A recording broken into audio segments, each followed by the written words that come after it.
Hey everyone, I basically want to come and do another short video showing you all exactly what I displayed to my class, the Punnett square.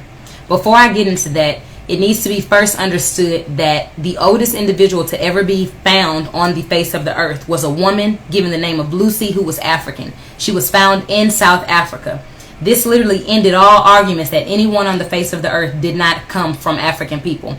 That means that African people are the father and the mother of the entire universe.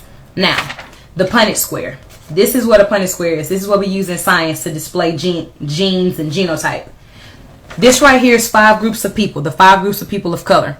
You have the black, who is the African, the brown, who is considered the Middle Eastern, the red, who is considered the Native American or the Latin. You have the yellow, who is considered the Asian, and the white, who is considered the European, just to keep it simple. Now, these 2 big X's display the African, because we are genetically dominant. Anyone that doesn't understand that black people are genetically dominant is a person that has first been miseducated on themselves.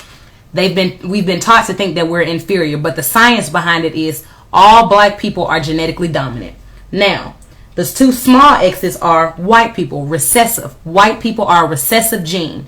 That means that when they have children with a black man or a black woman, all of the children will have the recessive allele masked by the dominant allele. So when you look at Thandie Newton from Norbit, she has a British father and a Nigerian mother, but she still displays blackness because blackness is dominant. When you look at Barack Obama, who has a Kenyan father and a white mother, he will still be black because black is the masker of his white.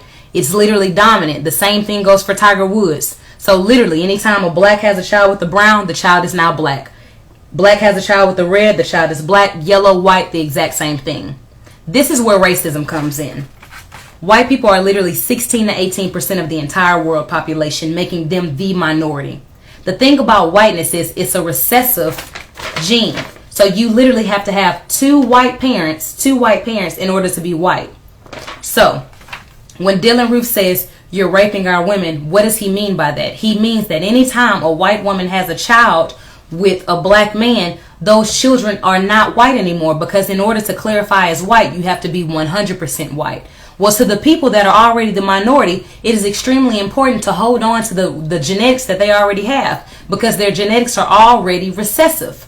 So think about prison. Why are so many black men are in prison? Because if you're in prison, what are you not doing? You are not having children. Why does it seem so many black American men are turning homosexual? So many black women are lesbians. Because if you are lesbian homosexual, you are not what? You are not procreating your race. The basis of racism is white people understanding that if we do not kill black people at all times, that they will eventually kill us. So when you look at black men being pulled over by oftentimes European police officers, shot and killed for no reason, is because they subconsciously understand that if I do not kill him, that he's going to kill my children with his genetics. Racism is not simply somebody hating you because, you got this fly car, or because they don't want to see you do well. White people do not want to go extinct. So in order for them not to go to extinct, they created a system called racism, white supremacy, in order to kill black people. Black people because we show the strongest genetic variability. So when you go to Africa, you're going to see a lot of different diseases that target black people, because we have got to diminish your numbers if we have a chance of living and surviving. This is the reality of racism. So we've been taught to hate our skin. We've been taught to hate our lips. We've been taught to hate our wide noses. We've been taught to hate everything about blackness, because really we're dominantly strong. Think about Venus and Serena Williams dominating in tennis. Think about Tiger Woods dominating in golf. Think about all of the amazing, basketball players that have played in the NBA, amazing NFL players. The majority of those individuals, if not always, are people of African descent, are black people. That's not coincidental, because we are genetically strong.